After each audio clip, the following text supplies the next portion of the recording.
Lezi zakhamuzi zivuke injebomvu zavala umgwaqo ngamathaya bevutha kanye namatshe. Lezi zakhamuzi zikhala ngokuthi sekuphele iminyaka zingenawo ugesi. Re hlokile motlakase for 5 years. Sekuphele iminyaka emihlanu singenawo ugesi. Sihlanganisa owesithupha manje. Sike sakhuluma ne-Eskom yasitshela ukuthi siwumphakathi asihlanganisa o500 ukuze kuzolungiswa itransformer.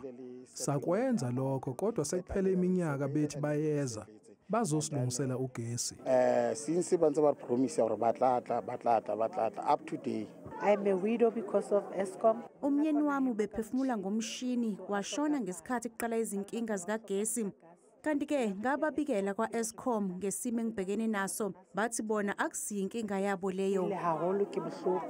Njengoba kulindeleke ukuthi kube nokhetho ngasekupheleni kukaNhlaba, lezi zakhamuzi zithi angeke zivote uma lenselele esibhekene nayo ingalungisiwe. No Eskom, no electric, no vote.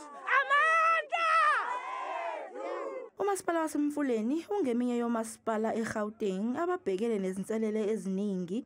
Njengoba emasontweni edlule lo masipala uke wabhekana nenselele yamanzi abechithekelwe indle nokuphoqe ukuthi izakhamuzi zingawaphuzi.